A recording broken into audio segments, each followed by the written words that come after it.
Hey friend, Chris here from WideLogicProRules.com. In this third and final video all about the Symphony Desktop interface from Apogee, I want to show you how you can set up reverb and delay, send and returns from Logic Pro, the DAW, to the Symphony Desktop so that when you're recording, you have that comfort reverb or effect.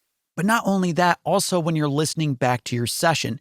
It's not an either or scenario. You can have all of this set up fluidly working between the interface and your DAW.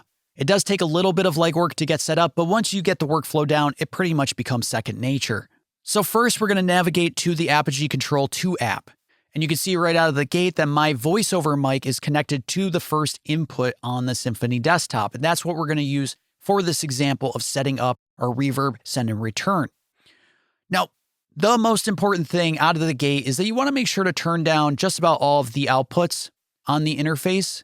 And you can even mute all the outputs with a single click just by clicking on this mute button or just by clicking with the knob on the interface. That mutes all of the outputs. And this is especially important because if you do not follow all these steps to a T that I'm going to outline in this video, you could end up with a feedback loop. And, that could be damaging to your ears, to your speakers, to your headphones. We want to protect all of that stuff. So better safe than sorry. I'm going to unmute my headphones just so I have a little sense of what's going on, but it's turned way down. Next up, we want to make sure that whatever output you're using to monitor, which would probably be headphone 1 or 2, we're going to set this to the direct mixer, mixer 1. And we'll do this for the second headphone as well, just assuming you're working with someone else. All right, at this point, we want to make sure that we're in mixer view 1, and there's 3 faders we want to be aware of. We want to make sure that the fader for the input channel strip that we're recording to, so this could be analog in 1 or 2, or the optical inputs, we want to set this to 0 or unity. And we want to make sure that for playback 1, 2, it's also set to 0. And also on the mix master for mixer 1, that it's also set to 0. Then we're going to navigate to mixer 2. This is a separate software mixer for direct zero latency monitoring. And we want to make sure that also in this mixer view, the same faders are set to 0. So on the input channel strip that we're recording to, on playback 1, 2, set to 0, and also the master fader for the mixer. All right, at this point, we are going to solo this channel strip in mixer 2. We're also going to mute playback 1, 2, just to be safe, just in case a feedback loop occurs or, something out of the ordinary occurs. And from there, we're going to assign the software inputs. Now you can see mine are already assigned. Let's set this to none. And what the software inputs allow us is basically to route audio from pretty much anywhere to anywhere we want it to go. Just think of it as a loopback system. Now I'm going to select software inputs 910, and it's really important that you select software inputs that you are not using. How do you know which software inputs you're not using?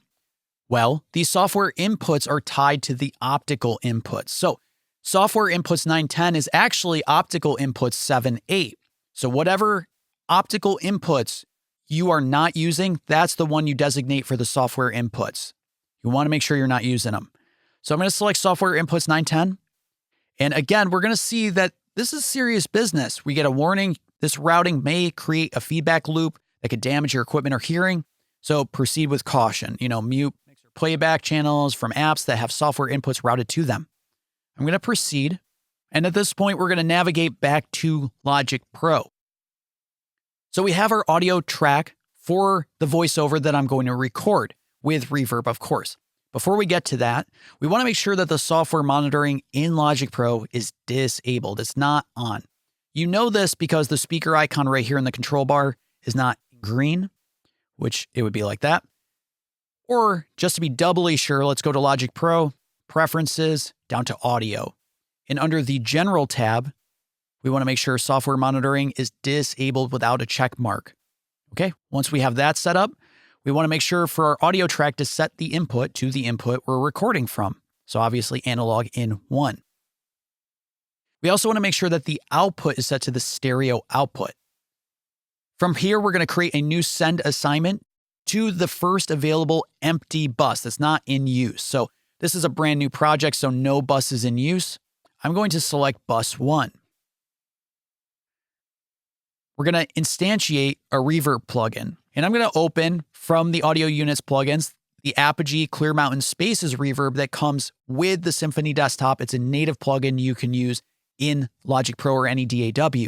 And we want to make sure that the output of the new auxiliary channel strip we've created for our reverb is also set to the stereo out. And we want to make sure that the effects blend or mix knob, whatever you have, is set to 100% wet because we want to hear 100% reverb from this channel. Cool. At this point, you can record enable this channel strip, input enable as well, and we could drive up the bus assignment to the reverb. Now, of course, we're not hearing any reverb quite yet. There is still another step. I'm going to open the mixer. We're going to go to options and go to create new auxiliary channel strip. From here, this brand new aux that we've created, let's even name these just so we can differentiate what's going on. Call this reverb, and we'll just call this routing. I'm going to set the output for this routing channel strip to no output. Really important.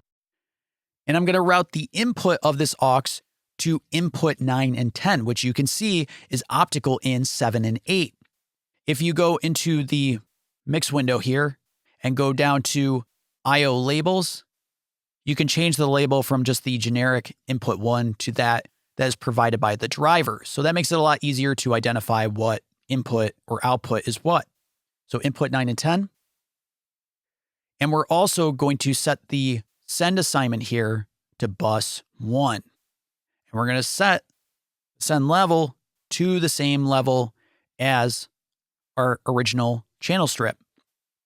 At this point, if you've done everything correct, once you start to drive up the fader here for the routing, for the reverb, so we can hear it during recording and playback, you should not see any sort of boost in level across any of these level meters. If we start to boost this and we start to see the level meters just rise and rise and rise, that means a feedback loop is occurring and you need to turn off the outputs. You need to bring this back down. You need to turn everything off as fast as humanly possible. But we should be in good shape here. So I'm going to start to drive up the routing. Hey. There we go. We got reverb. I'm going to bring this down a bit just because it is a little, distracting. But there we have it. I have reverb on my voice. And I'm now going to record to this track lane so you can hear the reverb in action and during playback as well. Here we go. And that's how you route reverb and delay, send and return effects with the Symphony Desktop for recording and playback. And that's how you route reverb and delay, send and return effects with the Symphony Desktop for recording and playback. Cool. And it looks like that there's nothing going on here, but we just need to disable both the record and input monitoring. And that's how you route reverb and delay, send and return. Awesome. So those are the steps. I know it's a lot of steps, but once you get it down, it's pretty much easy going from here on out.